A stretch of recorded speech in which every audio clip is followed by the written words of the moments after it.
제1과 알파벳 읽기와 쓰기 부분을 한번 공부해 보도록 하겠습니다. 우리 화면을 보시면은요, 우리 교재 15쪽에 있는 부분인데요, 이 읽기와 쓰기 부분에 대한 부분이 등장합니다. 자, 그 자세한 내용으로는 알파벳 그리고 악센트 및 문장 부호가 등장을 하는데, 우리가 지금은 알파벳을 따로 배우지만 신약 성경을 펼쳐가지고 읽다 보면은 알파벳 외에 그 알파벳 위에 어떻게 읽어야 되는지에 대한 악센트 표시가 있고요. 또 우리가 물음표, 쉼표 있듯이 헬라어 성경에도 문장 부호가 있습니다. 그래서 우리가 이 부분을 간략하게 한번 살펴보고자 합니다. 자, 우선은 우리 읽기와 쓰기 부분을 한번 공부를 하는데요. 우리가 이것을 온라인으로 만나지 않고 이렇게 그냥 이렇게 강의실에서 만났으면은 여러 번 반복해서 함께 공부를 하면 좋은데, 우리가 온라인으로 강좌를 하기 때문에 한 번만 우리가 살펴보고 여러분이 반복적으로 보시면서 공부하시면 좋을 것 같아요. 특별히 제가 이 부분에 대해서는 좀 반복적으로 공부할 수 있도록 이 부분에 QR코드를 만들어서 유튜브에 연결시켜 놨습니다. 여러분이 여기에 한번 들어가셔서 공부해 보시면 자세한 내용을 살펴볼 수가 있습니다. 자, 우선은 한번 읽기와 쓰기 부분을 보게 되는데요.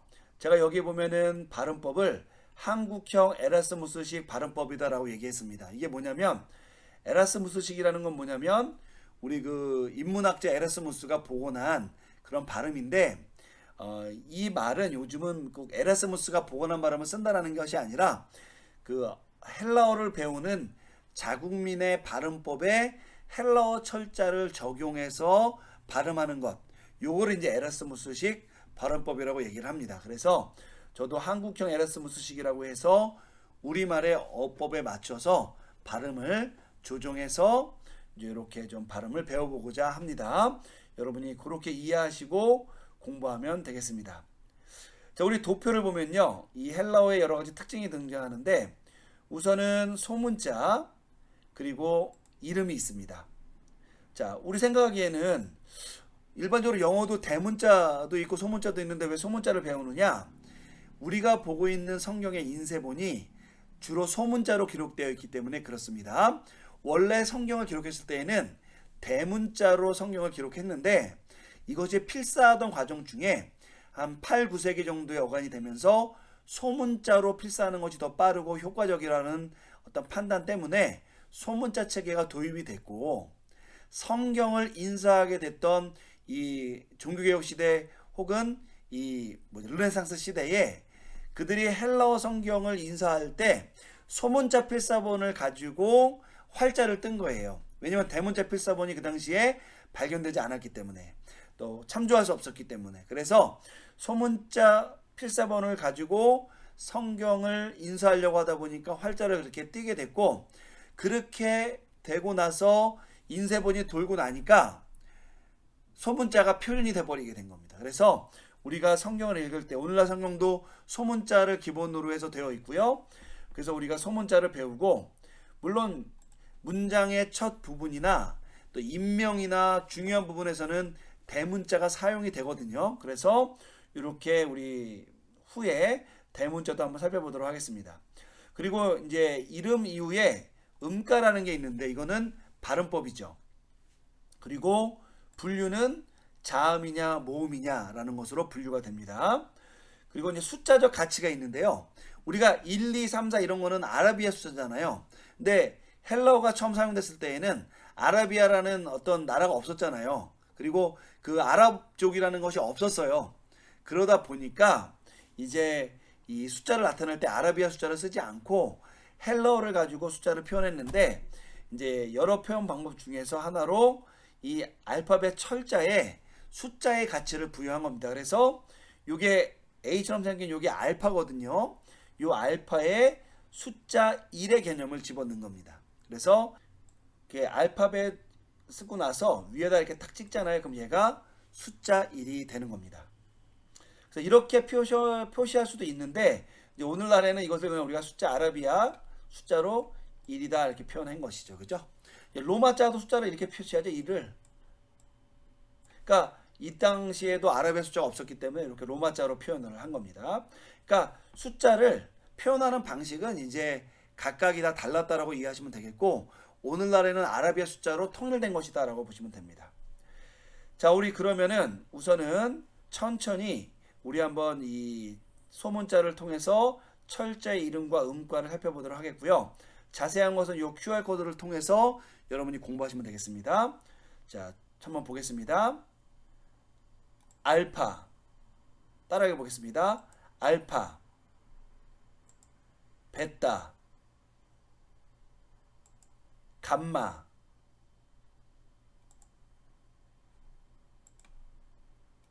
델타, 엡실론, 제타, 에타, 테타, 이오타, 까빠, 람다, 미, 뉘, 크시, 오미크론, 삐, 로, 시그마. 자, 시그마는 철자가 두 개가 있어요. 이거서 이 맨 뒤에 S처럼 생긴 요거는 단어의 맨 끝에만 올 수가 있는 거고요. 요 옆에 동그라미에서 옆으로 쭉 삐져나온 요 형태 있죠? 요거는 처음과 중간에 올 수가 있습니다. 여하튼 시그마, 따우, 윕실론,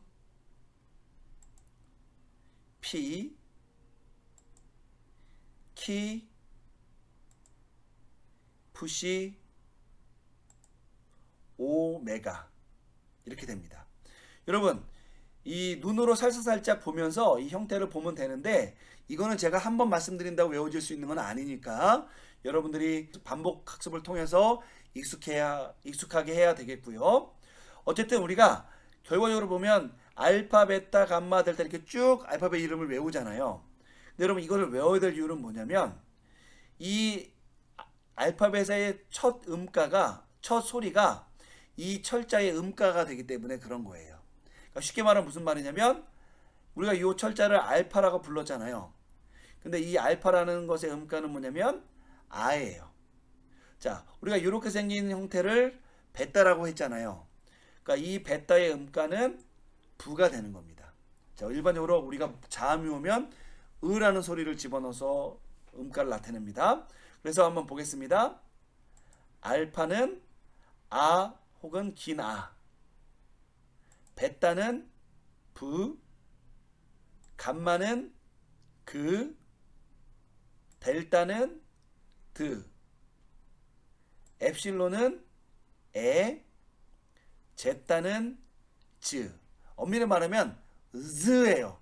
드하고 스하고 합쳐진 소리 z인데 우리가 그냥 z라고 발음을 합니다. 에따는 에, 긴 모음이죠. 여러분, 이 엡실론의 짧은 모음과 에따의 긴 모음 에를 구분하셔야 됩니다. 그리고 테타는 티귿, 트, 이오따는 짧은 이 혹은 긴 이, 까빠는 쌍기어, 끄죠. 람다는 리을 혹은 쌍리을인데 영어의 L과 비슷한 거예요. 자, 그리고 미는 무, 뉘는 느, 크시는 여러분 얘는 이중자음이라 그러는데 크하고 스하고 두 번 소리가 나는 겁니다. 사실 여러분, 우리 아까 살펴봤던 있잖아요. 요 제따 있죠. 제따도 사실 이중자음이에요. 자, 어쨌든 이렇게, 근데 얘는 소리가 뭉개져서 즈가 됐는데 크스는 소리를 뭉갤 수가 없어서 그냥 크아 스라고 소리를 따로 냅니다. 오미크론은 오고요. 얘는 짧은 오입니다. 왜냐하면 미크론이 작다는 뜻이거든요. 그리고 B는 뿌, 쌍비읍, 로는 리을인데 여러분, 우리 아까 람다의 리을이 있었잖아요. 얘는 뭐냐면 초성 맨 앞에만 올 수 있는데 얘는 원래 강한 그 숨소리를 포함한 리을이에요. 그럼 이렇게 됩니다. 한 번만 들려드릴게요. 오! 예, 한 번만 하니까 잘 모르겠네요. 자, 폐로부터 폐를 쥐어짜서 강한 그 숨 기식이 뿜어져 나오는 리을 소리예요. 그래서 오 이렇게 소리를 내야 되는 거예요. 그런데 우리가 할 때마다 오 이렇게 할 수가 없잖아요. 그래서 우리가 그냥 리을로 씁니다. 그러다 보니까 강한 바람이 동반되기 때문에 받침에 쓸 수가 없는 거예요. 우리가 빨래할 때 빠 이렇게 할 수가 없잖아요. 그죠? 레는 레 이렇게 할 수 있는데 빨할 때 리을에는 그걸 넣을 수가 없죠. 그래서 얘는 초성, 쉽게 말하면 어떤 음절의 맨 앞에만 올 수가 있다는 것 기억하시면 좋을 것 같고요. 조금 제가 과정에서 액션을 했는데 여러분들에게 이해를 위해서 한 거니까 이해하시고요. 자, 시그마는 시옷, 스, 따우는 뜨, 윕실론은 짧은 위나 긴 위, 피는 프, 키는 크, 푸는 푸시는 여러분 얘도 이중자음이에요. 얘도 이중자음, 얘도 이중자음. 사실은 우리 요 제따도 이중자음이라 그러는데 얘는 즈라고 소리가 이제 수위 말하면 하나로 됐다 그랬죠. 어쨌든 푸스 그리고 오메가 이렇게 됩니다. 그래서 얘는 메가가 오니까 우리가 메가톤바 있죠? 크다 이런 뜻이에요. 그래서 오메가가 됩니다. 이렇게 그 단어의 첫 소리, 물론 이 이중자음은 그죠? 두 개의 소리죠. 두 개의 소리지만 대다수는 첫 소리가 그 철자의 음가가 된다는 거 여러분이 기억하시면 좋을 것 같아요. 자, 그리고 알파, 엡실론, 에타, 이오타, 오미크론, 윕실론, 오메가는 모음이고요. 자, 모음은 뭐냐면 공기를 통해서 내는 소리고 입이 어디 부딪히지 않아서 나는 소리를 모음이라고 하는 거예요. 일반적으로 우리가 소리를 만들 때에는 모음을 중심으로 소리를 만듭니다. 나머지 것들은 자음이 됩니다. 그래서 전체 몇 글자냐? 22개입니다. 그렇게 보시면 되겠습니다. 자, 16쪽에 보면요. 제가 아까 에라스무스식 발음에 대해서 설명을 드렸죠. 그런 어떤 발음법에 대해서 이야기한 거고요. 자, 우리 1.1.1.2에 보면 한국어 자음과 비교했는데 이거는 에라스무스식 발음과 관련돼서 된 거기 때문에 제가 이걸 한번 표시해 봤습니다. 우리 앞에서 배웠던 뭐 드, 뜨, 트, 뭐 브, 뿌, 프 이런 거 있잖아요. 그런 것들을 설명한 건데 여러분 양수음이라는 건 뭐냐면 입술이 두 개 부딪히다 나는 소리예요. 브, 뿌, 프 이런 걸 나타내는 거고요. 치조음이라는 건 뭐냐면 혀 끝이 이의 뿌리, 그러니까 잇몸과 이가 부딪히는 부분 거기를 부딪혀서 나는 소리예요. 드, 뜨, 트. 우리 구개음이라는 것도 두 가지 종류가 있는데 경구개, 연구개가 있어요. 이게 뭐냐면 입천장부터 목구멍 넘어가는 그 부분을 얘기하는 건데 예를 들면 연구개는 목구멍과 입천장이 만나는 그 뒤쪽 부분을 얘기하는 거예요. 그래서 그, 끄, 크가 그렇고요. 이 그 제타 소리도 경국의 즈 이렇게 됩니다. 그래서 여기 나타나는데 우리나라 말에는 즈, 쯔, 츠에서 경국의 소리가 3개가 있는데 헬라어로는 하나밖에 없고 그마저도 그렇게 소리를 하고 우리가 봐야 될까라고 의문 표시가 붙어 있죠. 그리고 후두음이라는 게 있는데 얘는 히읗 소리를 나타내는 건데 목구멍을 통해서 나오는 소리라고 이해하시면 되겠습니다. 뭐 기타 등등 바로 그런 것들을 표시해 놓은 것이 바로 1.1.1.2인데 지금은 여러분 우리가 이렇게 동영상으로 자세하게 보기는 좀 어렵습니다. 하지만 이렇게 표시가 된다는 것. 그리고 양수음에는 미음에서 코가 소리가 난다는 것. 그러면 코가 울리죠. 그런 소리가 있다는 것. 뭐 느가 이제 대부분 코에서 나는 치조음이다. 그리고 이응이 있죠. 이거는 그러면 이 뒤에서 나는데 얘도 코가 공명된다 그래서 비음이다 라고 얘기하는 겁니다. 그래서 감마, 헬라어에는 이응 철자는 없어요. 그래서 감마가 만나면 이 앞에 있는 감마를 응 소리를 낸다 그 얘기를 하는 거고요. 사실 헬라어는 히읗 소리도 없습니다. 그래서 여기 보면은 이 표시거든요. 이렇게 이런 표시를 붙여주면은 모음자가 아가 하가 되고 뭐 위가 휘가 되고 한다는 그런 표시가 된다는 겁니다. 이 철자에 대해서는 나중에 배우도록 하겠고요. 자, 17쪽에 보면 모음표가 나오죠. 자, 그래서 이제 헬라어의 모음이 여러 가지가 있는데 뭐 우리 국어와 얘기하자면 전설 모음, 앞쪽에서 나는 모음, 후설 모음, 뒤쪽에서 나타나는 모음. 전설 모음 중에 입술이 평평해서 나는 모음, 동그랗게 나는 모음, 뭐 뒤에 나오는 모음 중에 뭐 입술이 평평한 모음, 동그란 모음, 뭐 모음이 약간 위쪽에서 나는 고모음, 중모음, 저모음에서 이렇게 모음 형태가 구분이 되는 것처럼 헬라어도 모음이 구분이 된다라고 말씀을 드리는 거예요. 여러분 이 모음표는 자음표와 비교해서 그렇게 중요하지 않기 때문에 그냥 이렇게 헬라어도 우리말과 비교해 보면 완벽하게 뭐 이렇게 동떨어진 언어는 아니고 이것도 언어고 발음하는 거기 때문에 이런 특징이 있다라는 것만 여러분이 알고 넘어가시면 되겠습니다. 자, 중요한 것은 바로 이 1.1.2인데요. 그게 뭐냐면 알파벳을 소리내서 읽을 수 있어야 되는 거예요. 우리 앞에서 알파벳의 철자 형태 그리고 이름 그리고 음가 이런 거 공부했잖아요. 근데 그런 걸 알더라도 결과적으로는 알파벳 철자와 소리를 맞춰낼 수 있어야 돼요. 그래서 우리가 이 알파벳 노래를 배워야 되는데 제가 이것을 요 밑에 17번 17쪽 바로 위에 보면 QR 코드가 있잖아요.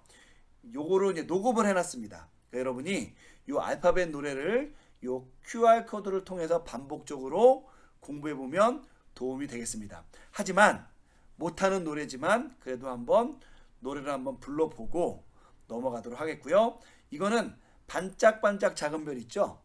그 노래에 맞춰서 우리가 이렇게 한번 가사를 붙여봤습니다. 자, 한번 따라해서 읽어보도록 하겠습니다. 한 번만 부를 거예요. 여러분 나머지는 이 QR 코드를 통해서 공부해 보시면 되겠습니다.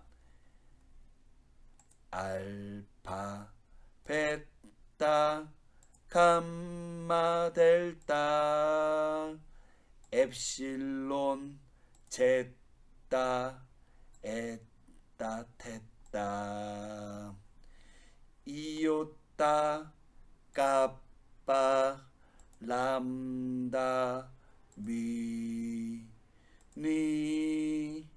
크시 오미크론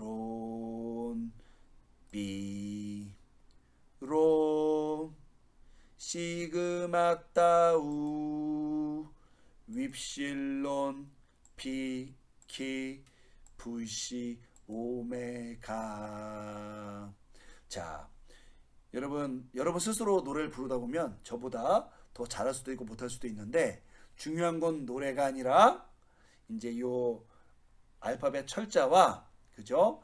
요 철자와 이 소리를 같이 외우고 또 한 가지 철자와 소리를 외우면 거기 안에 음가가 있다 그랬죠. 그래서 그 음가까지 외우는 것이 굉장히 중요한 요소다는 것 여러분이 기억하시기를 바라겠습니다.